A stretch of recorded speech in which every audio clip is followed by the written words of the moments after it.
Hello and welcome. This is Offsides, a college football podcast for everyone and nobody else. I'm your host today, Cody Williams, and I'm joined today by a man who puts Rockin' Robin to shame if he was at the Squawk. A man who not only went into the upside down, but turned it right side up.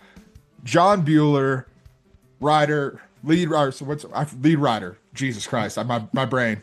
Now, I'm not used to this. It's my first time. Lead writer, fan-sided. How you doing, man? Apparently, I'm a lead writer. I'm more than just a staff writer. I've been trying to establish that out here. But you know, when you escape from Hawkins Lab, nobody really cares about you. You got to fend for yourself and find some egos in a log cabin to live in. But I'm doing fine. How are you? Dude, I'm doing good, man. Feeling good to be in Hawkins, Indiana. This is a Stranger Things themed episode today. Since we are in the upside down, I took over the intro. We saw very quickly why I don't do that, but that's okay. It's a fun show today. It's the first full shows we've had since 3 yards in a cloud of punts since Indiana was crowned national champions. And we like to do a little theme show here, and it feels like a good time to do so to kind of look back at the season. So that's what we're gonna do. Things are gonna get a little weird here and there. But anything you want to add before we get started, Bueller? Yeah, it's just been a really weird season, a really weird time to be alive in general. Yes, correct. We're not going to give peace a chance because I mean, in the decade where John Lennon died, I mean, maybe we all did too. Oh, you beautiful, beautiful boy. So I'm going to move us on to our first and five today, which is, of course, the upside down. Uh, as we just said, Indiana just won the national championship and they played against Miami. Miami is our national runners up. What if neither of those teams were in the college football playoff? What would the playoff have looked like then? That's kind of what the upside down is. Think of this as we are doing a simulation, but without Indiana and Miami involved. So, Bueller, if you don't mind, give us the matchups and the seeds that we got for this first round. It is my pleasure to do this to serve you. I don't think Chick-fil-A had standalone buildings at that point outside the one by Sprayberry High School, but that's okay. So basically we move everybody up and we replace Miami with Notre Dame, and then BYU gets in because there's no Indiana. Hmm. So our first four buys in this situation would be Big Ten champion Ohio State because they didn't play anybody and they didn't play anybody anyway. That's right. Georgia would be the two like they should have been after winning the SEC. Texas Tech would be three, winning the Big 12. And then Oregon, I guess, would have gotten to the Big Ten championship and lost to Ohio State. So those are your first four buys. Your 5-12 would be Ole Miss hosting James Madison. Mhm. That's interesting. Yeah. 6-11 would be Texas A&M hosting Tulane. 7-10 Oklahoma hosting BYU. And then your 8-9 Alabama hosting Notre Dame and the Tommy Rees Ball, who's now the OC of the Atlanta Falcons. Hell yeah. Dirty birds rise up. Let's go. Yeah, I know. I think we predate Too Legit to Quit here. I think we're just we're rocking with Bart and Gerald Riggs. Also, we sucked in the 80s. Your team sucked in the 80s too. It's great. Yeah, no, 70s were great, 90s were great, 80s not so much. 80s we were trying to find ourselves. We always try to do that. So I don't know.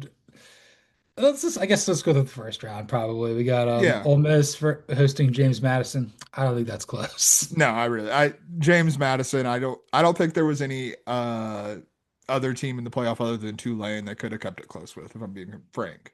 No, no. And then 6-11. I think A&M is going to score some points. I think they beat Tulane here. Yeah, Tulane or Texas A&M struggled against the top teams in the country. Tulane, they're good. They're not one of the top teams in the country. 7-10 Oklahoma hosting BYU. And that's interesting. I think I might go upset with BYU with the upset here. I kind of like I think Kalani Sitake and that BYU staff would probably have more than enough ready to that was a really good BYU defense. Like I think underrated how good it was because Bear Bachmeier kind of stole the like headlines. But I think they caused Oklahoma quite a bit of problems because Oklahoma had a lot of problems offensively. And I think Bear Bachmeier is just a better playmaker to like get something done. Like probably talking like 7-3, 10-3, something like that. But I think BYU gets it done. I'm good with that. BYU over Oklahoma. I mean they lost at home in the first round anyway, so like we know that they're capable of it. Also, Mhm. Oklahoma doesn't win playoff games. That's what I'm That saying, man. even the upside down, that's still true. 100%. And then Alabama hosting Notre Dame. Where are you leaning with that? So I'm trying like I'll have plenty of Notre Dame thoughts throughout this here program today, but the one thing I can understand Notre Dame fans being upset about is Notre Dame was playing like one of the best teams in the country. They just happened to lose early in the season in games they couldn't. I think Notre Dame was playing better than Alabama at this point in the season. I think that I would have Notre Dame moving on as well. It doesn't matter that the game's in Tuscaloosa. My big thing is, look, Alabama can't run the football. We'll touch on Yeah. that later. And Notre Dame absolutely can with the Doak Walker winner, Jeremiah Love, who's probably going to look really good in the Chiefs uniform. And if we're being honest, someone who like if he wasn't behind Jeremiah Love was probably a Doak Walker finalist in Jadarian Price. Jadarian Price is awesome. Ain't neither one of us mad at Jadarian, and ain't neither one of us. No. So we got what the hell we got moving on here. We got what Ole Miss, Texas A&M, BYU, and Notre Dame. Yes, Okay. sir. So our Rose Bowl, Ohio State versus Notre Dame. National championship rematch, the Lou Holtz Brian Day Bowl. Am I an asshole if I go Notre Dame? No, I don't think so. You know what? I'm okay with that. We can do that too. Notre Dame moves on. I wasn't necessarily leaning in that direction, but you know what? That's good. And they're going to the Peach Bowl anyway, because like we saw, like with this year, they're just like, you know what? Whatever side the best team is, they're going to go to that people's place. Yeah, and like I think my thing with like Notre Dame and like I didn't bring this up again in the Alabama game, but like you talking about them only not having a run game. Marcus Freeman's still a really good defensive coach. And like I think if you have deficiencies offensively, he's going to be able to exploit them. Alabama, I think that would be true. Ohio State with their offensive line problems, I think Marcus Freeman would have a game plan to shut them down in a very similar fashion. I can see that. I think, again, Ohio State, I guess they would be undefeated. They would have had some hubris here, and Yeah. they probably weren't ready for Notre Dame. Plus, Notre Dame, this is a rematch of the national championship. Hmm. Maybe they get up for it a little bit more. Yeah, yeah. All right, Georgia versus BYU in the Sugar Bowl. I don't think that's particularly close. I do not. No, I think it's No, Georgia by a good bit. yeah, they actually win in New Orleans. That's great for my mental health there. We didn't know what mental health was back in the 80s either. We just said, just suck it up, be a man. That's right. All Be right, a hold on. man. This is a politically correct podcast, so we're not going to say some of those things. We had a lot of oil money going on there between Texas Tech versus Texas A&M. Cotton Bowl, Orange Bowl. I don't really give a shit. Which I like the Red Raiders there so much. Yeah, I do too. Whenever like Texas A&M's offense wasn't particularly hard to shut down if you were an elite unit, and I still maintain Texas Tech was one of the best defenses in the country. Then you would also have the same sort of thing. Colin Klein's still going to be going to Kansas State. That's going to cause them issues. And for as good as Miami's defense is, Texas Tech is better. They would have picked Marcel Rudolph 4 times, dude. Yeah, like I think the offense for Texas Tech could have played as badly as they did against Oregon, and Texas Tech probably still wins this game. All right. And then in the 4-5, Oregon versus Ole Miss, we'll say the Orange Bowl. I'm going Ole Miss. I Me mean, like too. Ole Miss went Me on a run, too. man. Like, did you watch? Like, if you watch the playoff, like Ole Miss was the better team in the college football playoff. Yeah. Yeah. Oregon did a very James Franklin Penn State beating two teams that had some issues, and then they played somebody who was actually good and got smoked. Yeah, absolutely. You, Just you know, like very 80s getting stuffed into a locker. Like back yeah, like back before Oregon was even worth a damn. 100%. They were almost like basically still the pad foots. Yeah, Padfoots, Webfoots, Fear Peas, whatever the hell they're called. So we got moving on. We got Notre Dame is your Rose Bowl champion, Georgia's your Sugar Bowl champion, Texas Tech's your Cotton Bowl champion, and Ole Miss is your Orange Bowl champion. Playing in the Peach Bowl, that would be number 9 Notre Dame versus number 5 Ole Miss. That's a fun one. That's a good one, dude. Dude, that'd be so much fun. Am I crazy to say Ole Miss? No, I mean like. you're at that point we were doing this with Notre Dame. Like eventually, it's going to be like Sherman's March to the Sea. Like they're going to run out of gas, and like Yeah. they gotta the season's got to end at some point. I think Ole Miss is just playing, with Landshark Tony and P. Golding's visor. They're going on. Yeah, like I think one of the things that stood out to me about Ole Miss was just the speed that they played with, and I feel like on both sides of the ball, and I think that that would be a real time for CJ Carr to like kind of show some warts as a young quarterback is going to. That's not a fault of CJ Carr, but like we hadn't really seen him have like a moment where he pissed down his leg. And like I think that would probably be the right about time to do that with a national championship trip on the line. Tick tock, Swatch watch that dance. That's right. It's a grandfather clock, baby. Oh man, I've got some thought. Well, I'll share some thoughts about Vecna and what Henry. Yeah, Henry. Henry Creel. I got some thoughts. And then the festival, number two Georgia, you should have been there, going up against number three Texas Tech.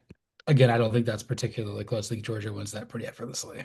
Think it looks a lot like Texas Tech versus Oregon. And you know what that means? We got the Sugar Bowl in the national championship with number two Georgia versus number five Ole Miss. Obviously, we saw how that game played out. Ole Miss beat Georgia in the rematch. Does that happen again? I don't know. It's really a flip a coin. This is a really tough matchup to pick. Yeah, I'm gonna lean Ole Miss just because that is the game we saw in the rematch, and like it was a close game, like just like the first one was. Like the margins were thin in both games, and like yeah, I just feel like it's Ole Miss in this one. I was leaning Georgia because obviously I'm a homer and I can do that. Yeah, But like I think you go further on, you get that monkey off your back of winning a playoff game. And then, you're also dealing with the whole Ole Miss staff's got to go to LSU yeah, another week there. Maybe that's something to figure out. But then again, Georgia's just played like two teams that were not on their level, and they play a team that's as good as Hungary. So yeah, I could see Ole Miss winning that one again too. So yeah, your yeah. Ole Miss Rebels are national champions in the Upside Down. We're this close, man. This close. Just a few disappearances away from that being the case. Do you imagine? Can you imagine what the Lou Holtz's brain would do in the Upside Down? Oh my God! What are you it's doing? it's the Demogorgons. And speaking of Demogorgons and Demodogs, Bob Newby got ate by one. And so we're Well, going on to our yeah, second segment, which is Bob Newby, superhero. Um, one of the pillars of Stranger Things through the first four seasons was let's introduce a character and then kill them off. And in season two, that was Sean Astin playing Bob Newby. Sean Astin, obviously one of my favorites, is a big Lord of the Rings guy, but made me wonder the question: which college football players made you love them and then got eaten alive this season? So we've got a list of a couple. I'll let you start, Bueller, because I think you have four and I have three. first guy on my list is welcome to the Dark Under Eyes, Haynes King. Got eaten Mm, alive.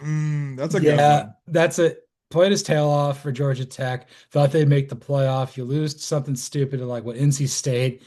You lose to Georgia, and then you don't get to play the ACC championship. Then you lose to BYU in the Poptor Bowl that Notre Dame was too good for.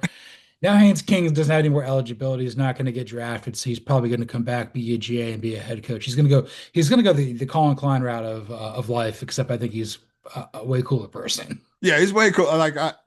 Haynes King just sounds like a coach. Like 20 years from now, when we're doing this show, we're gonna be like, I think Haynes King's a really hot commodity for like the Alabama job or something like that. Like I could see it coming. Yeah, that was my first one with the bullet. Who was yours? Who do you Uh, have? this is probably a little personal, but Cade Klubnik, man. Like obviously, I picked Yeah, Clemson to win a national championship, so like or play for a national championship, excuse me. So like I was high on this Clemson team, and Cade Klubnik was garbage, man. Like he got abs like and truly eaten alive, like just not built for pressure, not built for any kind of expectations or anything. Like it's very telling that Cade Klubnik's best college season came last year when there were zero expectations for Clemson, and so we considered them like overachieving a little bit. we were watching that game like week zero. I think it's the primetime game at home versus LSU. And I'm like, the dude doesn't even know what to do with his hair. He has no Yeah, idea where his hairline is. I'm like, he can't figure that. He can't figure out anything. And yeah, Cade Klubnik went from being like the number one overall pick to the Saints to a guy that I think is a fifth round pick, maybe. maybe, dude. I don't know. Like that seems like a dude who put a bad season on tape and like with how he kind of handles the position, I think we're talking CJ Stroud levels of Wonderlic here. Like he might just like plummet. Yeah, he puts his head in his ass like Carson Beck too. It's just like this is not really good in front of the microphone. No, 100% not. You think he's like a lovable guy from Austin. In reality, he's just a less fun version of Baker Mayfield. Yeah, like what if Baker Mayfield wasn't cool? That's Cade Klubnik. Oh, that's a good one. I'm glad you didn't have that one. So my second one, a guy who's probably the Billy, the Dacre Montgomery of his, that's Diego Pavia, dude. Okay, okay. You go in there, he makes Vanderbilt effing turn. He's doing everything with that power. Has a fantastic game versus Tennessee. And then I don't even know what the hell he did in New York in the Heisman ceremony. He just walks in like he's Ricky Bobby, like I piss excellence. And Yeah. maybe he does, but he made Vanderbilt hateable, which is like impossible. It's a tough thing to do, and it's definitely a good call because like truly in the Bob Newby spirit too, because like he wasn't someone who just like we had like preseason love or anything like that for. That's someone we loved throughout this entire season. We're all about him, and then like he gets out of the door and then turns to like have his hero moment and then gets eaten alive by a demodog. Like that's true Bob Newby right there. Which Heisman winner is the biggest dog of all time? Who's the one that would eat him besides Mike Rozier, of course. But yeah, Mike Rozier will still do it for sure. I was gonna go. I feel like Eric Crouch is a dog for sure. Like the namesake of our Heisman segment. Like, is he particularly good at football? He's fine. But like, is he just like the Dollar Tree version of Christian McCaffrey, who I want on my football team? Hell yeah, he is. Yeah, I'm gonna go with the guy who's about as tall as a dog. That's Doug Flutie. Dude, absolute dog. The dude's just pure dog, man. We love a dog, man. We love a dog. All right, so who's your next one? So my next one, I'm saving one that I'm pretty sure we probably both have on this list for last, but a little twist on this. Arch Manning, but if Bob Newby like came back to life for season three and was like actually a superhero, the first like half of the season for Arch Manning was one of the roughest things we've been through in college football in a minute. Like a dude who went from Heisman favorite, no, like quarterback of the number one team in the country to like should we bench this dude? The Athletics writing think pieces about like the mentality or like the mental health of Arch Manning.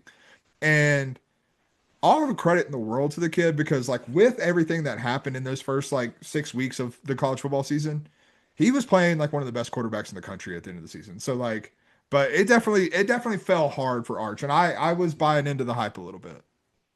I mean, you're going to again anyway. It's fine. Oh yeah. It's what you're all about. I mean, and it's fine. He lost his student ID. It got eaten by a Demogorgon, and then he came out of his tummy like Tommy Lee Jones in in a black. That's right.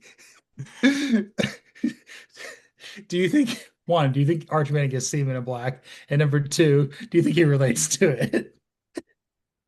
No and yes. Yes, because his Uncle Peyton's from another planet. He's an That's adopted guy. right. He's only seen the Men in Black 2 scene in the mailroom, and he's like, oh, that explains Uncle Peyton.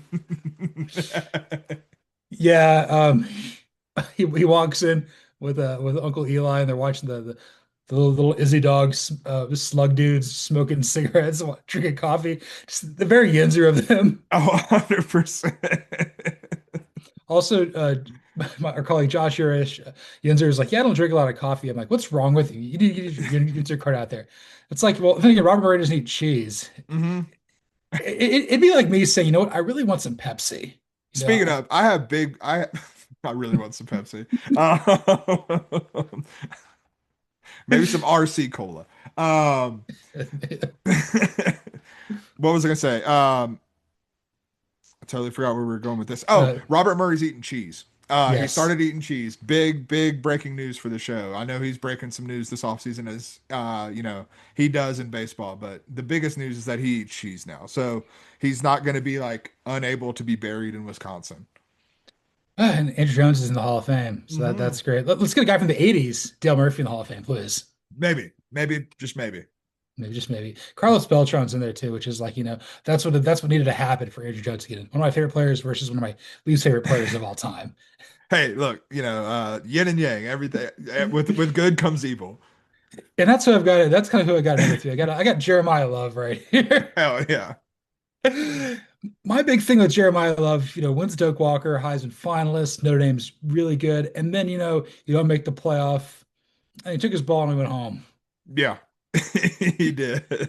And when you do that in the Star Court Mall, you get eaten by a Demogorgon. You do indeed. Yeah, the mind flayer comes in hard.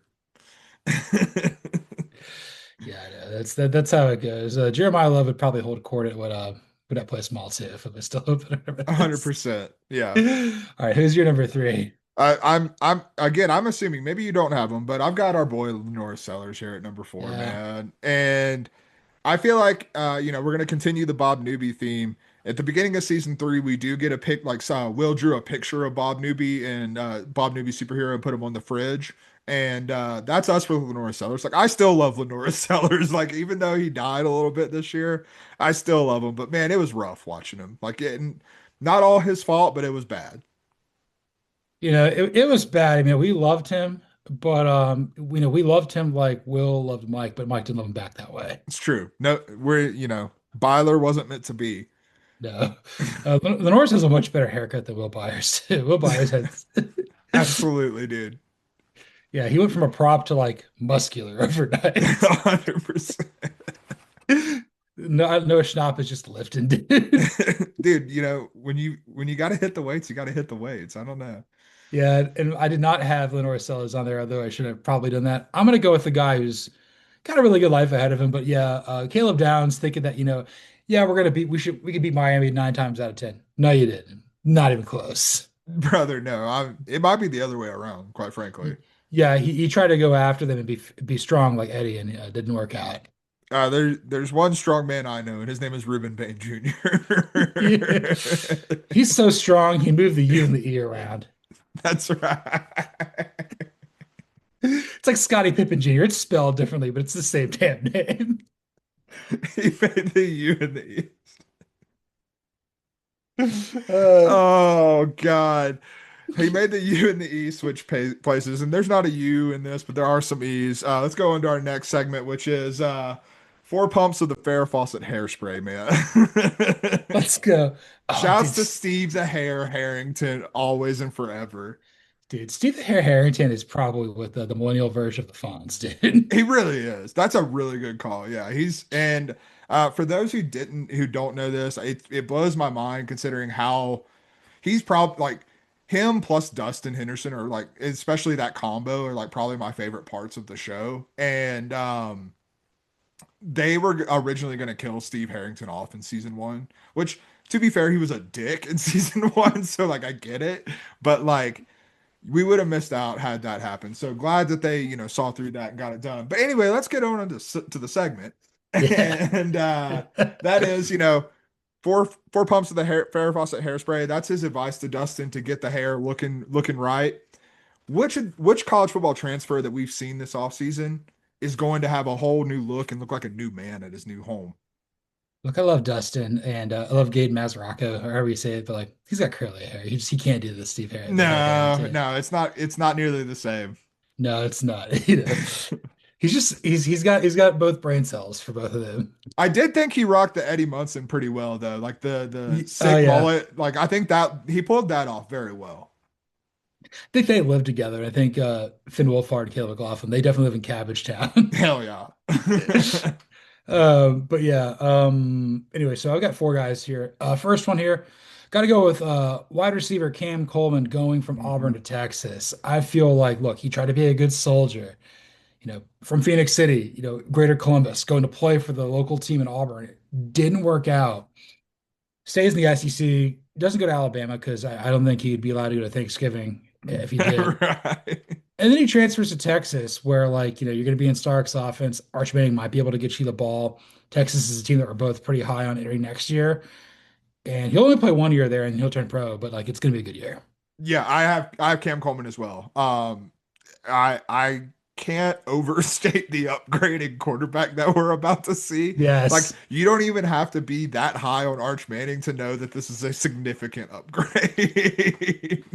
Yeah, it's the upgrade here, it's probably like what in popularity with Lucas going from being in Hellfire to be on the basketball team.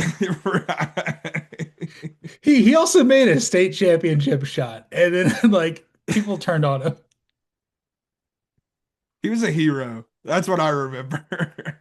Also, the guy on the basketball team, Jason, if he was alive right now, like he'd be a very big fan of what's going on right now. I'll leave it at that. Oh, 100%. Like for a scene that's not like supposed to be that scary, there's like the one of the scariest scenes in Stranger Things is in the like ammunition shop when he like corners Nancy. I'm like, oh my God, this is not good. No. Nancy, like all 310 pounds or they're like, it's just a shotgun. She loves a gun though, man. I'm like, why would you get a shotgun? That would shatter like her clavicle that like Dustin doesn't have. Like Yeah, just shitty. Like just get a handgun. Just yeah. whatever. I don't know, man. It's wild out there, man. So yeah, Cam Coleman's pretty big. I got another one. I love this one. He played in a great team last year. He's going to an even better team. Going to go with the edge rusher, Mateen Igbarogba, for going Mm, from Wake to Texas Tech. that's a good one. That feels like David Bailey 2.0. Oh yeah, it's gonna be. I mean, spoiler: Texas Tech's gonna be pretty damn good again next year. Yeah. That's real, and that leads me to my next point, which is Brennan Sorsby. I think that a lot of this is he's just gonna have a higher profile than he ever did this past season and like throughout his career to this point. But like he played really well in 2025 for Cincinnati. Like he was a damn good player, and like I think getting him with you know there were a lot of questions early in the season because Baron Morton was experienced. Like, why aren't these like high priced Texas Tech receivers doing more for this offense? I think we found out that a lot of that was Baron Morton and not those Yeah. receivers. And now you've got a quarterback who I think is pretty underrated and just doesn't have the profile because of where he played last year. I think he can come out and elevate Texas Tech to like a better version of what we saw this past year. On the topic of Steve the Hair Harrington, Brendan Sorsby is kind of that. He's older, he's Mhm. handsome, he's kind of brave. He would be lost in a family video. Yeah, I think that's the Steve the Hair Harrington for Yeah. that's a good one. So I guess I'll go with my next one if you want to, or you want to go. No, that was my next one. It's Brendan Sorsby. And I got another quarterback going into the Big 12. That's DJ Lagway going from Florida to Baylor. Yeah, I like that one. I thought about that one hard. Who says he can't go home? He's a Baylor legacy. He's going to replace Sawyer Robertson. Again, I feel like the toxicity of Florida, just getting out of there and going back to Baylor, reset it a bit, play 2 more years, reinvent yourself, be potentially a first round pick in 28. I think that that's within the realm of possibility for him. No, 100%. I mean, this is weird to say. It's almost, I don't want to make that comparison because it's kind of mean, but like, I don't think there were many moments when we watched DJ Lagway this season where we weren't like, oh, this kid's not talented. Dude is still immensely physically gifted and talented, and like I think still capable of being a really good quarterback. And I think you're right. Like I think Baylor's just a better offensive environment anyway. But on top of that, like culturally, I think just getting out of the toxicity of Gainesville is going to be huge for him. Yeah, I'm expecting big things for him. We'll see how good. If Baylor goes 9-3 next year, that's not going to shock me. No, 100%. I mean, it's the Big 12, man. There's always one or two teams that's just like rocking up their ass. You know what I mean? Um, Sick and Bears, I guess. That's right. My last one, I've got Justice Haynes going to Georgia Tech. I just think Justice Haynes is a good player. I think we're finding out that his shortcomings at Alabama had a lot more to do with Alabama's run game than it did with Justice Haynes. And I think that, obviously there were some injuries that slowed him down this past year at Michigan, but before that, he was playing like maybe the second best running back in the country, like behind Jeremiah Love. We know Georgia Tech's going to run the ball. That's kind of Brick. He's a big run the damn ball kind of guy. And I think he's going to have a really big season. Georgia Tech's offense is going to be really good. They got Alberto Mendoza to transfer in Hmm. there, and then Justice Haynes, who hates Georgia more than anything, probably more than Steve Spurrier and Brent Key combined. Yeah. Even though his dad's a Georgia legend, when you went to Buford, that's all you really need to know. Anyway, but so did KJ Bolden. Anyway, Dylan Raiola again. I still think it looks my Dylan Raiola went to most high schools in the country, though, so that's not really fair to well, KJ Bolden's like Buford. he went to Buford just to recruit KJ Bolden. And as soon as he flipped to Nebraska, guess who's going to Georgia? KJ Bolden's gonna be a captain. Anyway, Justice Haynes, though, they're gonna be playing for Georgia Tech legend George Godsey, a quarterback who played Hmm. for George O'Leary, who is a guy that I was a fan of growing up. I saw him play in a Peach Bowl versus LSU. I don't think they won, but he was there. He was there, man. He participated. That's sometimes that's all you need is a participation trophy, you know? And yeah, the last guy I got here is also flipping. Got a new Georgia wide receiver, Isaiah Canaan, coming in for Georgia Tech. Yeah. Played at I think he played at Warner Robins High School down in Macon. Warner Robins, his high school teammate. There was another one, but Rayshawn Dinkins, who Hmm. replaced Janelle Aguero in the back end. You're playing with teammates outside of London Humphreys. There's maybe Taylor at wide receiver. There's a lot of opportunities to be had in this receiving core. Obviously, I think Lawson Lucky is going to be phenomenal at tight end. Running back room is going to be great with Frazier, with Bowens and Dowdle coming in.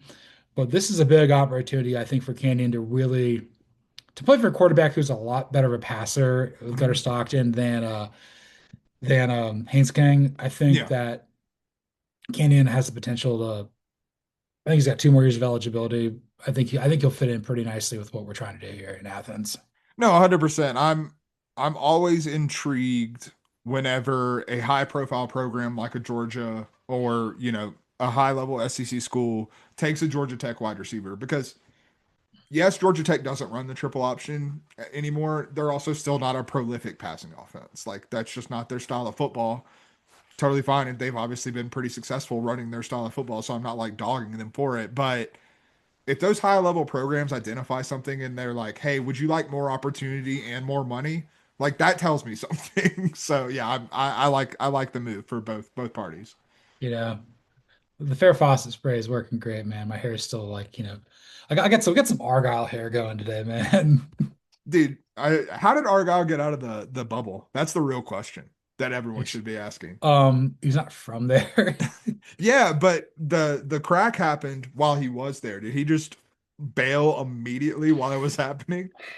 I'm kind of the belief he's an imaginary friend that Jonathan Byers made up because he doesn't have friends. You know what? That's my new headcanon. I'm all about that now. That's pretty good. Or maybe he took a trip to China because a trip to China sounds nice if you tread lightly. Obviously, a line from is it season 3, correct? Where the Rush, yeah, season 3's the Yeah, mall, where they intercept the Russian code and find the lab beneath the mall, and that's part of the code talking about the Chinese restaurant in the mall food court. But it had us wondering which programs are most likely to have a Russian Cold War lab beneath them. So, I got one for each for each Power Four conference. hell yeah, I've got just 3 random ones. So let's get. All right, for the ACC, they have it and it doesn't work and it's turned on them. That's Florida State. Okay. I mean, could you see Mike Norvell being a comrade? 100%. Yeah, sorry. Yes, comrade. Yes. Gus Malzahn, he's from Slovenia, right? That's right. I'm trying to think. Jared Verse was definitely made in the lab. Oh, yeah, 100%. Jameis Um, Winston for sure made no laugh. can we give this quarterback a brain of a dolphin? That's right.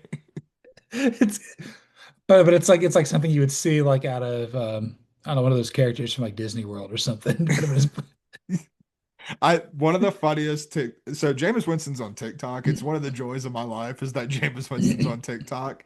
And there was a trend going on TikTok where it's the song was a Fleetwood Mac song. And he the like start of it will be like when you're young, so and so will tell you something, or you'll do something, or you'll have the opportunity to do something. And then like the music hits, and you put like, it's very important that you do or don't do that. Jameis Winston had one where he was just in a train station and it said, when you're in college, you'll want to go to the seafood island Publix. It's very important that you don't do that. And I thought it was the funniest thing I've ever seen. What's the Fleetwood Mac song playing over it? Um, I actually don't know the name of it, but time puts a spell on you, but Yeah. you won't forget Yeah, me. dude. Yeah. That's is that, Silver Springs, Silver maybe. Springs, yes, thank you. There we go. Yes, that's 100%. Jameis Winston loves him some Fleetwood Mac. He's just like, 100%. he didn't know about the Green Man Leash, the two-prong crown, man. He's all about the pop stuff. That's right. So which one do you have that's definitely got a lab? Yeah. Yeah, so all the oil money ain't going to winning football games or getting to the like doing well in the college football playoffs. So Texas A&M got to be putting that oil money somewhere, and I think it's in the Russian Cold War lab. And that parlays very nicely into my other one for the Big 12. That's Texas Tech. Hell yes, perfect. They're The both oil money's going somewhere. I saw somewhere like there was like they were drilling out one of the stands back in the old SSR, USSR. They're drilling, man. They're trying to see how far down to the earth they can figure out. And then apparently like the drill bit started melting in the mantle. And they put like a little giant, like little tiny like Pizza Hut little when you read good, like cap over it. If you fall into that hole, like you're gonna die. Yeah, there's no upside down there. Down there, it's just lava, just molten lava. No, it's near a Borat grew up, I think. Very nice. I have a chair. Uh, Borat Sagdiyev. So we got those two there. Big Ten. I mean, duh, Indiana. It is Hawkins Lab, dude. So I thought you might go Indiana, so I did switch it up. I'm again going to be. I'm very mean about all of these, and just to spoil Yes, that for please. you. Um, why is there so much money in Eugene, Oregon? That's my question. There's nothing there except for the University of Oregon and Phil Knight's money. And Phil Knight, I've seen the quality of products in Nike go down. It's not as good as it used to be. No, And no, I you think can't that's write because I think it's a Russian sweatshop down there. That's what I'm getting at. potentially. I mean, you run a Nike shoes, you just rip sinew like a popsicle stick. Yeah, 100%. Nike's the number one cause of Achilles injuries. Don't quote me on No, it's that. fair. I mean, you wear a pair of Nike, you wear a pair of Nike running shoes. I mean, you last about as long as those guys in that pit, dude. 100%. Uh, Fire is the only way you can get out of that there too. Plus, also that's why it's not impressionable. It's like pheromone for eyes. It's like why are we got to be attracted to Mhm. this place? Like why are we going here? It rains. Like it's just straight busting no cap. Straight bus and no cap. They I mean, we talk about it all the time. Like Oregon needs a culture shift, and they need to shift away from communist culture. That's really what it comes down to. I mean, communist cultures. I mean, capitalism's got its problems. We all know what that is. That's But true. like but communism that's a good 6-7, I think, right? That's I don't know, skibbity toilet or something. I mean, it didn't. I mean, we're in the 80s. Does it work? I mean, Gorbachev tear down that wall. That's right. And my last one here is, where's the beef? The beef is down in the Baton Rouge. LSU absolutely found they found a portal to hell. 100%. And Al Pop Lane Kiffin. It's like every coach that's like gone there has it's not ended well for Brian Kelly, Ed Orgeron, Les Miles, Nick Saban. They went to Miami and that went bad. He got infected, whatever's going on there, man. Could you imagine if Vecna was Coach O?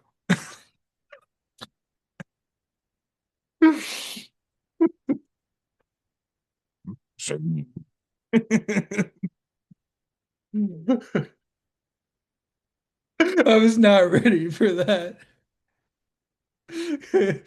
Coach Vecna. Coach Vecna.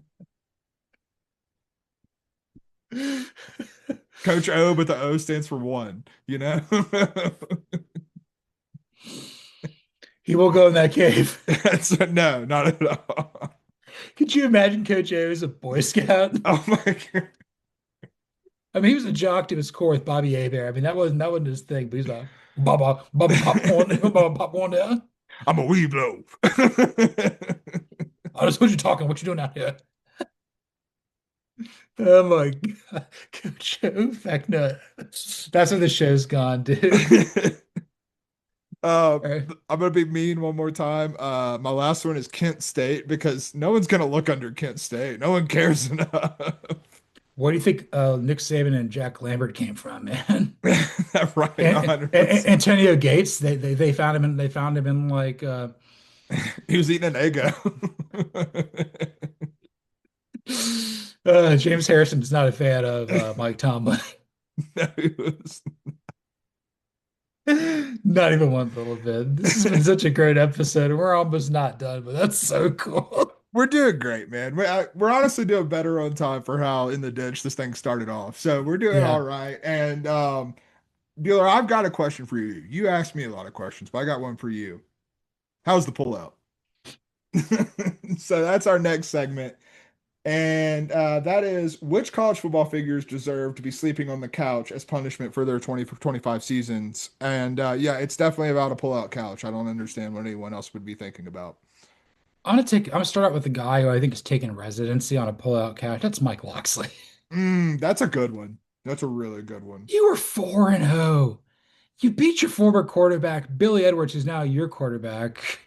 Billy! Billy! And then you won one game the rest of the year. Mm-hmm. Tough. Yeah, you have Malik Washington. Malik Washington's really talented. You didn't get fired. You should have gotten fired last year. I don't understand what the hell's going on. I mean, I guess it must be turtle power. I could have put on my instead of my Def Leppard shirt for this, I should have put on my Atlanta lemon pepper wet shirt. That's right.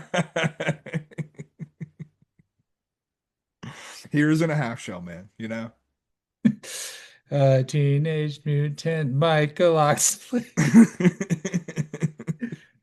Which Teenage Mutant Ninja Turtle do you think he is the biggest? We've talked about this before. I'm pretty sure we have. I'm sure we have. I would say he's definitely Raphael, right? Yeah, he wants to be the alpha Michelangelo, but he's not. Yeah, that feels like his mentality right there.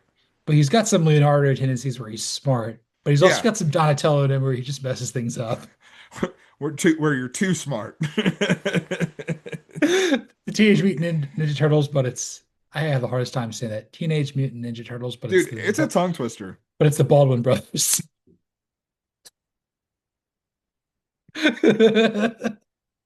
So Alec Baldwin is Michelangelo. yeah, 100%. Uh I'd go Billy Baldwin Leonardo.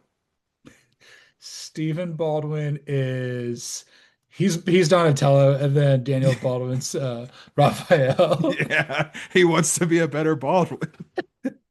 How to be a better Baldwin. Okay. Who do you have? Who's sleeping on the pullout for you? Like Jonathan Byers, who's the worst character in this entire show. I've got Shane Beamer and Dabo Sweeney sleeping on the couch together. So every head coach in major South Carolina programs. Yeah, you had Lenora Sellers, who was getting first round draft pick hype and still is that talented, and you wasted it by hiring Mike Shula, right? I'm not messing Yeah. that up. That sounded weird when I said it. Mike Shula as your offensive coordinator, not addressing the offensive line nearly enough. And then Dabo, man, brother, this was supposed to be a team that could compete for at least the college football playoff spot, run away with one even, and it wasn't even close. Like that both of them are sleeping on the pull-out couch. No, and it's crazy that like Mike Shula's nephew is about to probably be the head coach of the Steelers. Wild stuff. I mean, to be clear, he's a better Shula, but I mean, his dad Dave was just dog water with the Bengals. Weird little, very true. Very, very true. that's a good one.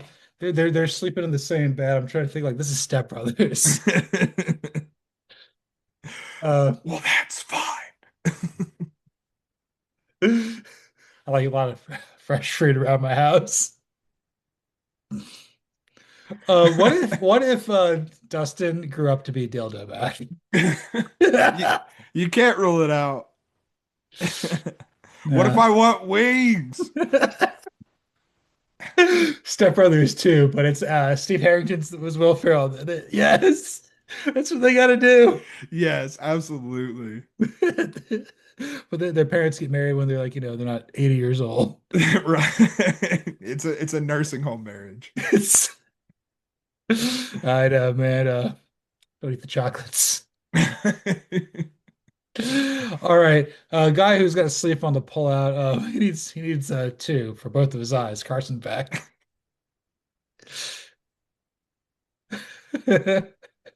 What a what an asshole. He's something, that's for sure. He's like, I'm not gonna shake your hands. Um, I didn't Yeah, realize he had a sister, Kylie, who looks just like him. that's tough. Yeah, I mean, like they clearly look like they related. No comment. I gotta stop. But you get the victim thing. You make $4 million a year, you get a Lamborghini. You go to the NFL, everyone's like, you don't have draft stock. You go to Miami, you throw everybody under the bus when you lose. You don't shake people's hands. Mhm. You don't go to class. Uh, like, dude, it's like, are we sure his dad's not Jeff George? If it's not his dad, it might be his godfather or something. He's I- involved. He's involved. He's involved with the upbringing here. Carson Beck, if you want, you're too good to sleep in your Lambo. How about you sleep in a pull out here next to me? He's not the stepdad. He's the dad who stepped up. You know what I mean? Mandarin High School. That's Chinese. That's almost Russian. That's right. Who's your second guy? Someone who had me feeling like I was in almost Russia watching Penn State play this year, Drew Aller, Oh brother. God.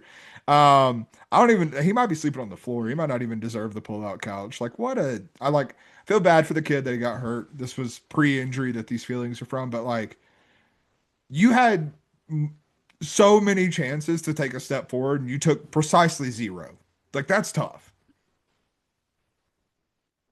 You were the worst thing to happen at quarterback to Penn State since what? Todd Blackledge turned pro. Either that or Christian Hackenberg, one of the That's two. true. That's true. You couldn't even be Kerry Collins, man. Yeah, I mean, like the fact, like Drew Aller to Christian Hackenberg is not like an insane comparison. No, Someone who had like all the hype in the world and just never materialized in what they were supposed to be. Like that's not a breath you want to be in if you're Drew Aller. I think he's on staff, but what if Trace McSorley had Drew Aller's talent? He's He playing he's playing the playoffs this he weekend. he might be the number one pick over like he would be the number one pick, like he might be the number one pick in the draft. Like that's what we're talking about. Like give me a dog with that type of talent instead of like a little like I don't know. Isn't it true that like chinchillas, if you hold them too long, they can die? You know what? Yes. I think that's I swear to God, I think that's a thing. Regardless, Drew Aller's a chinchilla. Straight busting no cap with King Broccoli. I don't even care if I'm using that right. And I'm going to throw another guy out there who's worthless. That's Glenn Shimon. Okay, Um, that's personal. I understand. uh, you just show, you can fail upwards. You just keep showing up, man, and no adversity. Just couldn't generate a pass rush. You're an outside linebackers coach. That's your job. You couldn't Mhm. even do this. You're my age. You're making millions of dollars. You have a family. Like everything's been happening for you. You have about as much athletic talent as I do, which means you're probably good at high school in some ways. But now that you're 36 years old, you don't have it. Everybody wants your job. Why do you suck? Why are you back? What are we doing here? You just, you just, oh my God. It's like, it's a nicer version of Ben Roethlisberger. I'm done. It's Kirby Smart's pull-out couch too that he's sleeping Okay. on. You know what? That's what's Because happening. that's why he's there. That's why he's there is because Kirby likes him. I like a lot of things too. I love eating chocolate ice cream, but I want to lose some weight. We're not doing that. That's right. 100%, dude. All right, what's your last one? I mean, the ultimate couch surfer, Lane Kiffin, man. Like, come on, what are we talking about? Like, I'm sure he's found some hot yoga classes in Baton Rouge and he's sleeping on the couch. He reminds me of the type of guy that like when he goes to party like in a fun place, like he's having a 3-day weekend somewhere. He's like, I'm going to New Orleans. He's like, did you get any hotels? Like, no, I'm just gonna figure it out. Oh yeah, he's figured it out many times. I'm 100% sure of it. I know. He's what Phil Winnick, I guess, from The Hangover. Yeah. Yeah, Lane Kiffin. He's been asked to be the pullout catch. It's like uh he ends every relationship he's in horribly. So like this is great. He's the ultimate couch surfer. God, that was a good one. He really is Phil from The Hangover. I'm just like drawing comparisons, like like the scene in The Hangover when Alan's like when I think it's when they're in like the tow yard and like Phil walks up or like Stu comes out and he's like just bitching about something and Phil walks up and he goes, "Hey man, Alan's really worried." Like trying to be like super caring about it, but then like 2 seconds later he's a dick again. Like that's Lane Kiffin. Like right when you think you're gonna get earnestness, he's just there he is. I don't think football's trying to sell you food.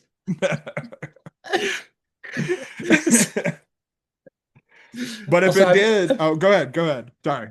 I guess, but if it did, I guess I had like one more. As I've been described as being Zach Galifianakis one taser in, I'm going to get this with the guy that we absolutely got to talk about. Pete Pavak would need to sleep on the pull-out couch. Yeah, he really does. I don't care how you spell your name. You took your ball weight home.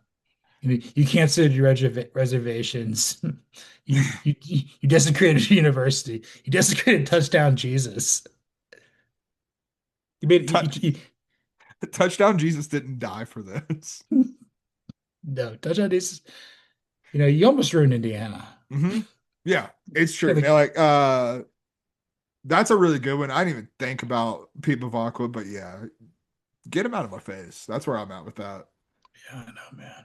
It's like Jason in the basketball team. Get him out of my face. Get him out of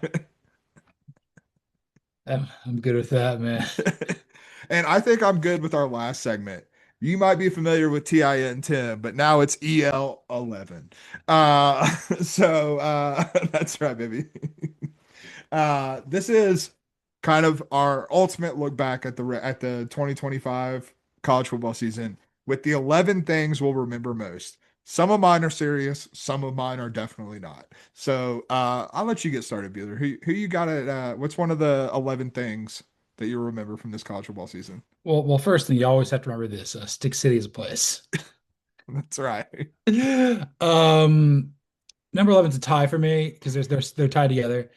That would be Alabama not being able to run the football and Oklahoma not being able to throw it with John Mateer's bust in hand.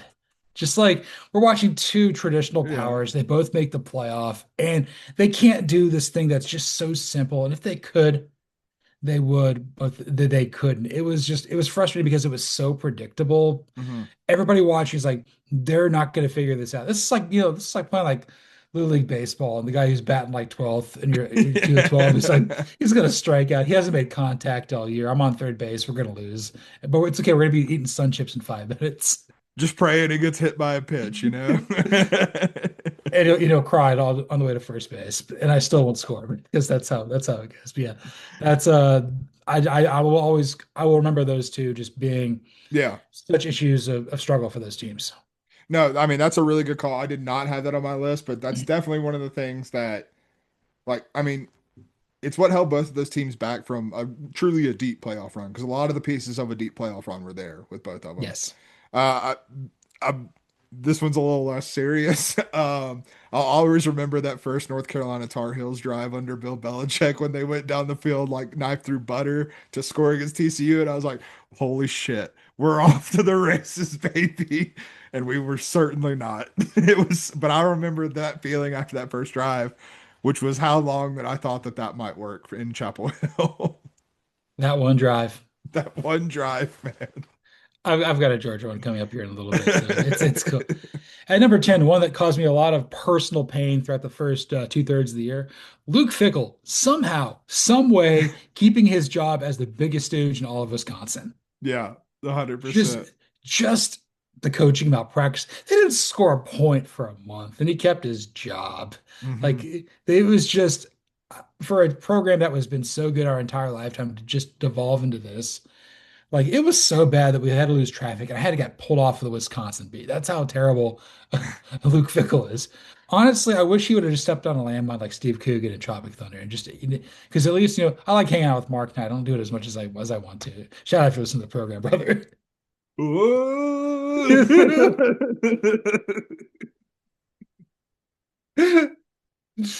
That movie's so good. It's problematic, but it's so good. Speaking of which, I saw this. They have they had like an AI remake of White Man Can't Jump. Oh gosh. It stars Tug Speedman as Woody Harrelson and Kirk Lazarus as Cyrus Lincoln as Wesley Snipes. Oh my God. Oh no. I also saw somewhere that Wesley Snipes, it's like he couldn't shoot a basketball. And then in Mhm. Major League, he was so unathletic. They don't let him throw a baseball. And when he's like running fast, they had everybody like running really slow to make it look like he was running That's fast. why it's in that's why the scene's in slow motion. I've heard that too. Like he's just actually like a terrible at like apparently Woody Harrelson can hoop a little bit. Like that's what they were saying. It was like if Woody and Wesley Snipes played like one on one, actually it would be 11-0. Like because Woody was just that much better. I mean, he looked like he had the moves there at semi-pro too, man. 100%. Another great film. All right. All right. What's your next one? Which one? This is 10 for you? Yeah, this is number 10 for me. Just getting really pissed off when we would react to the college football playoff rankings that they wouldn't give James Madison any respect for like the last like 3 weeks of the rankings. It was just baffling the entire time. Like you were like kept like cycling in like Missouri and like Tennessee and all these teams, and I'm just like James Madison is like you're gonna have them in your final rankings, like because they're you want to create drama for the Group of Five champion. Like that's going to be a thing that happens. Why are we doing this nonsense where we're not gonna like rank James Madison in this at all? It drove me insane, and I'll remember getting driven insane. And I mean, voting for Mizzou is like voting for Walter Mondale. It's just a waste Yeah, of your time. 100%. Shouts out Ralph Nader. Where's the beef? At number 9 for me, I got Texas Tech buying its way into the CFP, Mm, only not score a single point with Barrymore and Salt. hmm Cody Campbell drilled, man. He drilled like his life depended on it, and he made his alma mater a fantastic team to watch. When it came down to it, they had a quarterback who was about as useful as Taven Jackson. They just couldn't do anything. 100%. But they got Brendan Sorsby, so maybe they'll win the national title next year. I don't know about national title, but I think they're going to be better next year just because of the upgraded quarterback, man. Maybe we said the same thing about Indiana. So who knows? It's true. It's We are in true. we are in the upside down. It's all about the U. It's true. Yeah, all about the end, baby. Lowercase, of course. Um, I number 9. This is definitely just a show moment, but I remember there was one point, and I want to say it was like late October, early November, where we discussed the possibility of Iowa being a college football playoff team. Yeah. And like, I think this Iowa team was pretty good, but like, I'll remember us like getting over our skis a little bit with that and just being like, remember, like, Iowa, I think could do this. And like, we were like super like earnest about it. And yeah, I'll just remember that feeling. We're like, they only lost to Indiana by 5. We kind of got to the point like, okay, Indiana's really good. And like, Mhm. we think they're going to beat Oregon. And they almost did.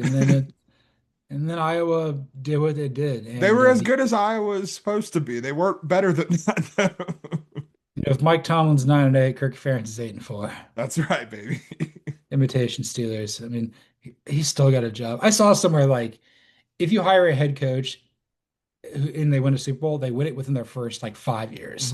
Yeah, The only guy who won it like after his 14th year was Bill Cowher. of course it So, was.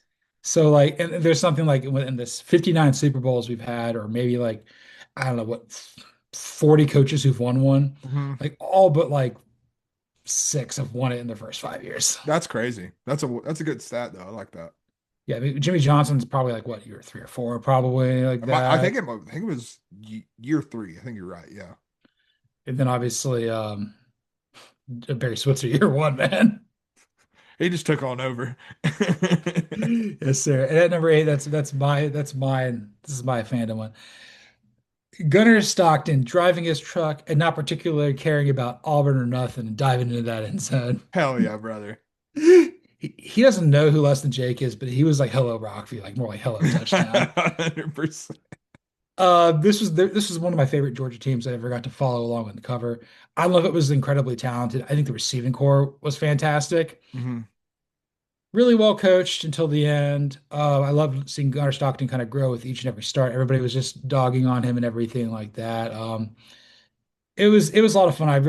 I'm still thinking like everybody who didn't win the national championship, like they could have done it, but like they might have been able to. And Yeah. I'll never know. No, I mean, I think Indiana has made it clear that they were the best team in the country. I think after that, there was a group that Georgia was definitely a part of that wouldn't have been surprising to give Indiana like a run for their money. And Yeah. yeah, I'm obviously not the Georgia fan on this program, but this was a very fun Georgia team. There's no doubt about that. Yes. And Georgia should have finished four. Why is Oregon at four? And why is Ohio State at five? I don't understand, but Yeah. neither here I'm nor there. I'm good with the top three. It's fine. Okay. What do you got? What do you got at eight? At eight, I have just like the sheer grab assery of the ACC, like down the stretch. Like, all right, what's the one thing the ACC can't afford in the conference championship weekend? That'd be Duke beating Virginia, and Virginia comes out and plays the worst game you ever seen. All right, Miami's very clearly the best team in the country, or the best team in this conference. Excuse me. Like, all they need to do is just not lose two stupid games. And they What are did. they lost two like it just the sheer malpractice of the ACC shooting itself in the foot so many times. Yeah, it's like SMU don't lose to Cal. Louisville don't lose to Cal. Yeah. Right. And made it exceptionally painful by coming back and making it look like they were to do something and then immediately no. Georgia Tech don't lose to NC State. Like it just Yeah. every step of the way it was mind-boggling. I don't have that on here, but like that's that. I'm glad you got that on there. That was a very painful year for you, but like just wild. You're like, But what is also going? hilarious. And my number seven's hilarious. That's the driver James Franklin driving Penn State into a ditch, only to hitch a ride at Virginia Tech later. That's right. Just standing on the side of the road in Happy Valley. I think we'll look back on his Penn State tenure like you won those two playoff games, but you beat SMU and Boise State. Like Yeah. that doesn't. No, I mean, I we're still high on what he can do at Virginia Tech. Like, I don't want that to be forgotten in this, but yeah, it clearly was not the right fit at Penn State. This was a team that we thought was like the surest of locks, and they didn't. They went 6-6. It was, weren't even close. Not even for one They were second. closer to missing a bowl game than they were to make it like being a college football playoff lock. Hell yeah, they were. Who do you got at seven? I've just got a question here at number seven. Remember that time Florida State beat Alabama? Do I do remember that. That was Like, I'll remember that because it feels like just almost like a break from reality of like what this season was. Like Florida State jumped to number 10 in the AP top 25 after that game. and we And we were comfortable with them being in the top 10 for like 4 weeks. yeah, and turns out they just weren't good at all. And like that was the worst game Alabama played all year. I would say that was the worst, like worse than what they did in the loss to Indiana. Truly. Yeah, they used everything that they needed to do to avenge the loss to Oklahoma. They just ran out of gas. Yeah, 100%. And then I think Ty Simpson broke his back. Yeah, Ty Simpson's a broken man for sure. I was born. uh, number six for me. Sharon Moore being so conservative on the football field and so reckless off of it. That was an absolute shocker. Look, this was kind of bubbling below the surface for a couple of weeks. I'm dog city. I'm watching Bubba take a poo. And I looked down at my phone and I'm like, yeah, Sharon Moore's out. This was after the cycle was closed. And Michigan did everything wrong. Biff Poggi did everything wrong. And then they somehow fell ass backwards into Kyle Whittingham. I I'm don't like, have this, and I definitely should. Because I won't forget this. That was the weirdest news cycle of all time. Because like yeah, it also happened like 45 minutes before we were supposed to record on a Sunday. that was a Wednesday, I think. You might It be was right. You might be right. It might yeah, have been a Wednesday. it broke like we were gonna record at like 6 Eastern. I think it broke at like 4:45 p.m. Yeah. And we got in trouble at work, and I'm like, Ah, you know. I'm picking up Doberman poo right now, man. I got bigger things to deal with here. I don't have bags for this man. What do you got at 6? Need like one of those big, like hefty Target bags. Um, at number 6, I have Trinidad Chambliss going God mode in the playoff. Um, sometimes like I'll have some more from the playoff coming here that I will remember, but like when I think about this playoff, honestly, the first thing I might remember is like, dude, remember when Trinidad Chambliss had me thinking like, is he the second best quarterback in this draft class? Because like he might be, and like I don't know. There were times against Georgia, even against Miami, like he tried his damnedest. Like he just put the entire program on his back and like just made plays that were some of the best that we saw the entire season. And it was a hell of a lot of fun. Yeah, he made my alma mater look really stupid. I've got Ole Miss coming up in a little bit. Okay, cool. At 5 for me, I've already mentioned him on this program, but Carson Beck being a horse's ass at every step of the way while also looking like a horse's ass. Just like, just the way that this ended, like you could have just, he goes to Miami, like, oh, that's what you're about here. Hmm. You know, you go there for basketball girlfriend reasons, it doesn't work out. You get your car stolen and hers within like a week of being there. You know, we don't know if he can throw. You play pretty well. You throw 4 picks versus Louisville. You throw a pick at the red zone versus SMU. You have a very Uh, active Snapchat account. you're being tied to an aspiring law student. And then, you don't win a Heisman. You don't win a national championship. You don't win, go number one overall. You don't even shake in Fernando Mendoza's hand. And just the narrative of it all, like Kirk Herbst's just like, he loves football again. I'm like, I think he just loves himself. That's probably true. The lost. Yeah. I was asked specifically about that. I'm like, it's about as real as like what Andy Cohen and John Mayer. Oh yeah, 100%. Also, I found out Eddie Cohen's a massive deadhead. He wears like flannel and cargos, and he's been mourning the passing of Bob Weir all week. What a guy. He's an enigma wrapped in a mystery. I don't know if you watched the New Year's stuff with him and like Anderson Cooper. I no, I'm not a New Year's programming guy. That's good. My fiance is. Hell yeah. They had Andy Cohen's parents call in to talk to them from St. Louis, and the most like octogenarian St. Louis thing. Somebody called him while they were on the air because like they saw him on TV.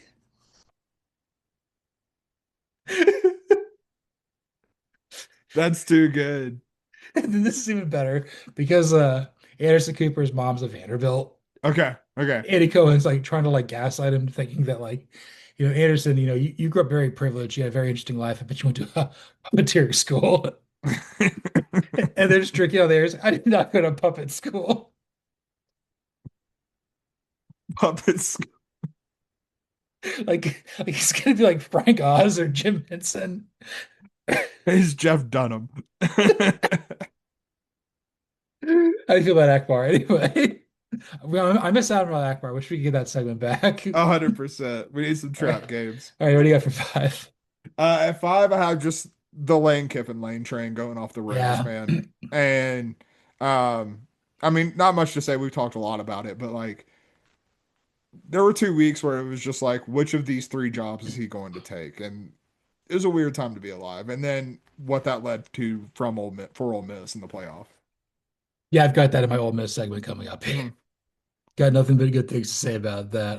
Number 4 for me, I've got Notre Dame thinking it can finesse its way into the playoff with a 10-2 record, only to be suplexed and be denied. Just Mhm. the way it ended for Notre Dame, I was just like, I knew you had it in this. I knew you had this in you, but like a temper tantrum of just like epic proportions. Like they wouldn't let Daniel Rudiger play. Like you would Yeah. have thought this. Like we're not only going to let him play, we're going to expel him from this school because you can't cut it here academically. Do you want to play football? No. Great, great. You could be on our team. Great, you can play the Pop Tarts Bowl. It was unbelievable. Like, yeah, we finished 13. Yeah, we're not going to do this. I have Notre Dame coming here in a little bit. It's like the with the bad boy Pistons wouldn't shake the Bulls' hands. Yeah, 100%. All right. Number four for me, I have already mentioned it, so I'm not going to talk too much about it. But the Arch Manning roller coaster, like me talking myself into it going into the season, then immediately being like, "Oh no, what have I done?" And then watching him and be like towards the end of the season, being like, "Hey, I wasn't like wrong that he was a good player, but I was wrong at what this year was gonna look like." It was just a roller coaster of emotions. That was my first cut. That was 12 for me. Basically, Yeah, the Sark and Arch and Texas of it all. I was just like, it was so much hype, so much promise. Didn't quite deliver, but we're hooked back in 100%. for 26, man. Hook'em was directed at me. I got hooked. At number three, I've got Diego Pavia getting Vanderbilt effing turret, only missed the playoffs, I have Diego Pavia at three. and then just the Diego Pavia of it all, like the well, we'll touch on this probably next week and something like that. But Diego Pavia holds a special place in our heart.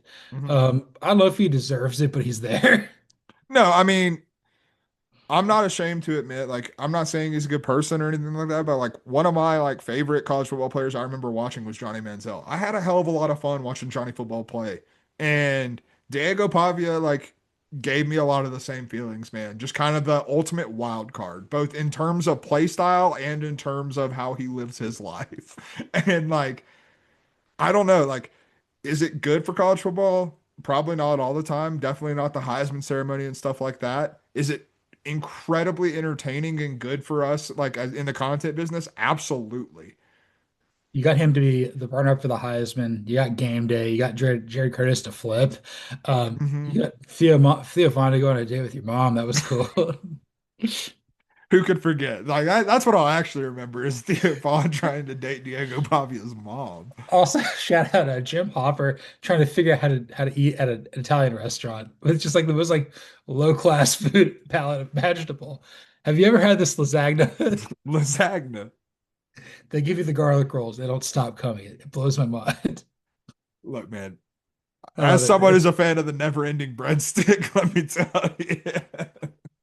Dude, we live on Taco Bell, man. Our palates aren't that sophisticated. We'll still drive it in the ditch here.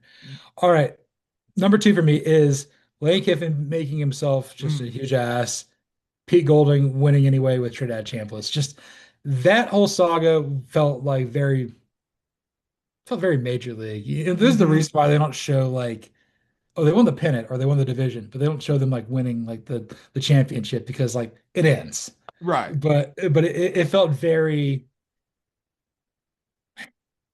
I don't know, it was I was hoping that Ole Miss had a season like this, and obviously they'd be my team to finish it and go where they did. They almost beat Miami. They probably would have Hmm. given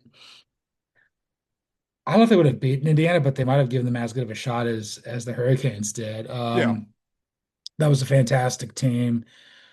Um, Probably the SEC equivalent of Indiana, to be straight with you. Just like I don't know Yeah. how talented they are, but like they're well coached and they play incredibly hard. And you have a special player at quarterback too. I think that's Yes. like also the key factor. Like Fernando's special and Trinidad's special for sure. Is Trinidad going to go in the first round?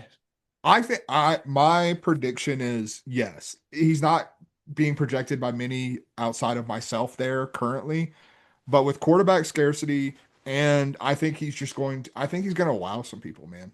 Like I think he's going to like when he gets into the combine, if he does testing, when he gets out there and throwing, like I think it's underrated how talented this kid is. Yeah, I think he's probably QB3 behind Mendoza and Simpson. I think those Hmm. guys are kind of like first round like Yeah, locks. They have the look of it. Chambliss, it's like I don't know. It's like Kyler Murray that actually tries. I personally I would take Trinidad Chambliss over Ty Simpson, I but think that's I, that's definitely personal. Like I understand if you don't feel the same. I think that's fair. Ty Simpson's the safer pick, I would say. I Yeah, would say. yeah. All right, what's your number two? I have written down here Notre Dame's bullshit. Yeah. Just Yes. all of it, man. Like, again, I've said this before and I've said it again. I'll say it again. Like, Notre Dame has every right to be upset with the process of what the College Football Playoff Selection Committee did and how they got Miami into the playoff. Doesn't change the fact that Miami should have been there the entire time because they were the better team. They did have the head-to-head win. Head-to-head did matter. And CFP and ESPN, they created some unnecessary drama because of that. And I understand if you're upset about that. The way you reacted is like if there was like a college football czar, like someone who just like over like was the commissioner of college football or whatever, I would give Notre Dame a bowl ban for that shit. Like that, it's just so unbecoming. I think like and like I'm not a person who uses the word unbecoming very often, but like it was unbecoming. Well, as 8-year-old Big John, who did not make the All-Star team with the East Side Twins, that was a jobbing. That was wrong. I got wronged as an 8-year-old. It set me back several years and my competitive baseball career. Then a year later, I did not make it for the East Side White Sox, Hmm. and I was crying, making a big hissy fit on my linoleum floor. And my dad's like, "Stop being a little bitch," Yeah, in nicer words, like, "Stop crying. You weren't one of the best players on your team. You want to make this All-Star team. Be the first or second best player. Don't be the 12th team to make the playoff." yeah, And also, 100%. let's not make exceptions for unexceptional people. Be exceptional. Notre Dame, you've been just you. If you want to make the playoff, go 11-1. Figure that out. And I will end this on one positive note for Notre Dame. When Marcus Freeman was in the national championship game pregame coverage, he said that he's making his team's mantra for 2026, leave no doubt. And you know what? From a coaching perspective, I think that's a very good message because if you want to get down to it, what Notre Dame's biggest problem this year in the college football playoff and all this, controversy, hullabaloo, whatever you want to call it, they left a hell of a lot of doubt on the table. So if that's the mantra you want to preach, I actually like that message from Marcus Freeman. So if he turns it into a positive, I'm not going to hold it against him. But the way you behaved was not great. What if that's his outgoing message? He just replaces Mike Tomlin. He's like, leave no doubt. Goes to the Steelers and the Ravens. Leave no doubt. Just leave this place. Leave South Bend. And we have the same thing for number one. It's not even it is what it is. It's Fernando Mendoza, it's Kurt Signetti, and it's Indiana winning the national championship. Yeah. It's when you talk about the 2025 college football season, that's where it starts and that's where it ends. Yeah, I have written down here Coach Sig smoking him through the filter with Fernando Mania, baby. Like we we didn't think Indiana and Kurt Signetti were necessarily going anywhere from what they did last year. Like we knew that to some degree that what we saw last year was sustainable with this coaching staff, with Kurt Signetti's eye for talent, with the veteran experience that they had on this team. We didn't expect what happened then. No. And I mean, it was damn impressive from start to finish. You want to talk about leaving no doubt? They left no doubt. Like, there's no game where you're like, oh, they got a lucky break here. No, they beat everyone that they had to beat, and they kept doing it over and over again. Different styles of games. Like, I won't forget that one stat that I heard that it makes sense, but it still blows your mind a little bit. There were 136 years of Indiana football before Kurt Signetti was hired. Two things happened in that period. They won 6 games against top 10 ranked opponents, and they won double digits 0 times. One double digit game 0 times. In 2 years with Kurt Signetti, they've had double digit wins both times. They have 5 wins over top 10 teams this season alone. Yeah. Unbelievable the turnaround. And when we came into the season, we were both optimistic about the collective. I believe you had Indiana making the playoff as like the third Big Ten team over Oregon. I think you had them going like 10-2 or something like Hmm. that. Yeah, I like had, I had them going 9-3 just on the outside looking in. yeah. I Um, think you had them as one of your first 4 out. Like you weren't yeah. far off. Like And then I think we entered the year we thought Coach Sig's like a top 10 coach. He's mhm. top three undisputed now. Yeah, 100%. And I say, Fernando Mendoza is a French Heisman candidate. We liked him coming over from Cal. We thought he was fantastic at Cal. Didn't expect this. This was and this isn't as unexpected as what Joe Burrow kind of coming over Right. from Ohio State to LSU. He did show some signs his first year there with the Bayou Bengals, but like Fernando Mendoza basically playing perfect football for 16 games is I don't like maybe Cam Newton was this. I don't even know if Yeah. Burrow was this perfect. Burrow was prolific. I don't know if he was this perfect. It's Yeah, I mean, it's like I truly don't know if there's really a comparison for it. Because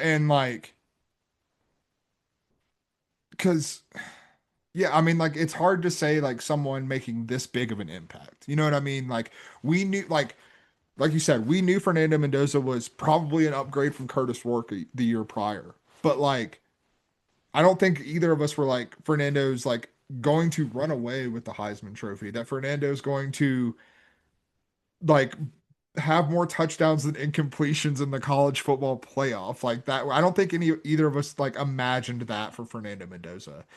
no, And it like was with that LSU team, like I'm not discrediting Joe Burrow because he was obviously awesome that season. Like don't get me wrong, but like we knew there was a chance that that offense could be really good because you're talking about an offense that had Justin Jefferson, Jamar Chase, like all the pieces that they had there. Burrow could have been just fine, and they probably could have still competed for a national championship. He just happened to be really, really effing good. in terms of like perfect. I don't know if it's like quite the same. I think Fernando's like Heisman run. It kind of reminds me a little bit in a weird way of what Jameis did in 2013. There's some I had there's that thought, but calling Jameis perfect because Jameis no. is so reckless, like almost feels wrong.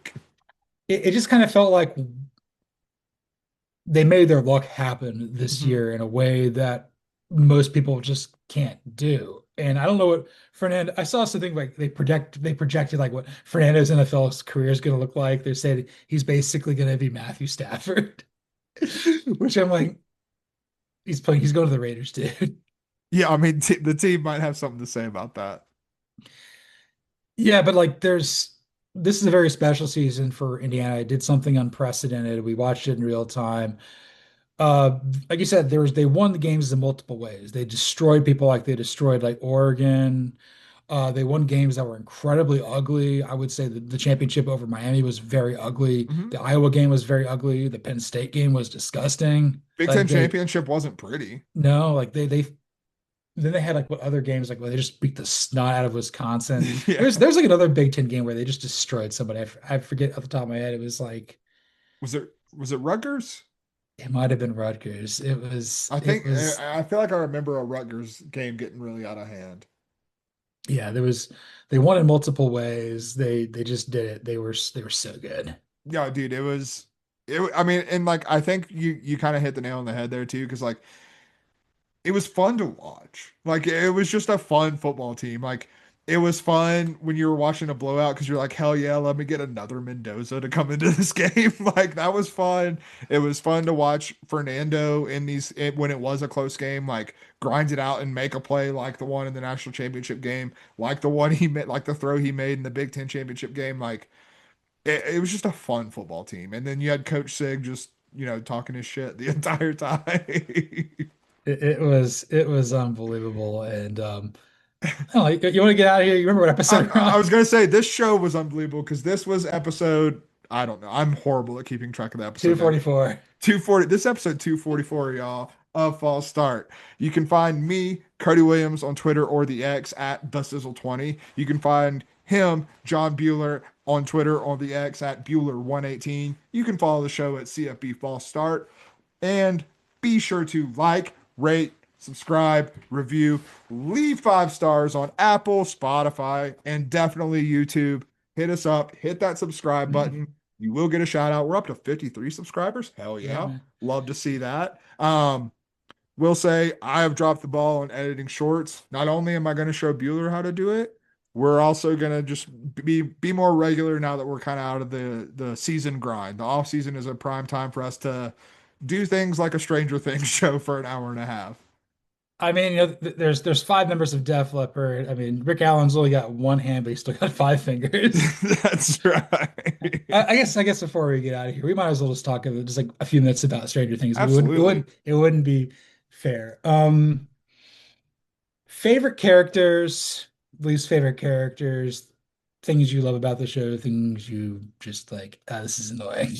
So favorite character slash characters is definitely the Dustin Steve combo. Just think it was an absolute delight when that putting those two together and how well it worked. Um, Probably the most emotionally affected I got in season five was when they were fighting with one another, truly. And I think that's a good sign of how much I cared. Robin, also awesome. Yeah. Her introduction in season three was definitely a breath of fresh air to the cast. Honorable mention to Ted Wheeler, just because I think he's just an enormous asshole, and I thought it was hilarious. I thought he died and then they brought him back. Yeah. Robin smoked a lot of Virginia Slims after that. You could just see that on her face on the 100%. yeah. Robin was the best. Steve the Hare Harrington, Dustin, phenomenal stuff like there. Mike got better in the season five. I hated him Hmm. for the first three. I'm like, you are just an annoying, just brat. You're basically everything that's cool about Timothy Chalamet, you're not. Yeah, 100%. No, he was the like the breakout surprise for me in season five for sure. Yes. I did not love Lucas towards the end. I did not like his flat top haircut. He Mm. did he acted his ass off. Caleb McLaughlin acted Yeah, his ass off. yeah, I he think did. he got painted to a corner. He acted really hard, man. He did the best with what was given to him, and that wasn't a lot, unfortunately. Holly Wheeler, fantastic at the end. Yeah, I was surprised. She aged like 10 years between season four and season five, but Yeah, she was a baby, and then she wasn't. And then but Jamie Campbell Bower playing Henry Creel and Vecna, oh, so good, man. dude, he was unbelievable. I'd run through a wall for Campbell Bower for sure. Yeah, man.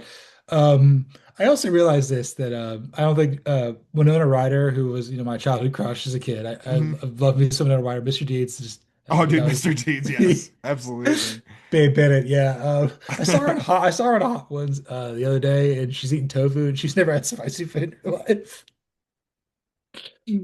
Um, Oh God, did she handle it well? no, she was eating ice cream. Trying to think what else. I guess like it's like Hopper got his ass kicked. Hopper just went through so much pain the Yeah. entire time. I just felt like I felt for him. Like life just kept. He basically became toxic because he's like, oh, I'm gonna go have to go fight Nam. I get Agent Orange me. My batter's cooked. It's just awful. I've always felt Mm. bad for him. Yeah, dude. Hopper definitely sympathetic. Like to be clear, like there's a lot of times in the show where he's like truly an asshole, but like he's the one where it's kind of like forgiven a little bit because you're like, I mean, like hurt people, Mhm. and like that's definitely Hopper. And we were doing the show a disservice if we didn't talk about Murray, man. Oh, Murray Bauman, man, what a guy. Uh, there's a reason one of these segments was called "How was the pullout?" Because it's probably my favorite line in the entire show. Uh, yeah, I'm just I'm clean shaved down here. Um, he's- Arnold Palmer alert. The Murray Murray's just he played that Russian spy guy like oh yeah. And then when Alexei, the Russian spy guy, gets the other Russian spy guy gets got, the dance he does with the corn dogs right before that happens kills me. Ah! man. Billy definitely wanted Mrs. Wheeler. Oh, Mrs. Wheeler wanted Billy. Don't get it twisted, man. Billy. I was listening to a podcast, like kind of like recapping Stranger Things coming into season five, and they had a segment on there where it was like one hot take about the first four seasons, and one of the hosts' hot take was that Karen Wheeler should have definitely gotten it done with Billy.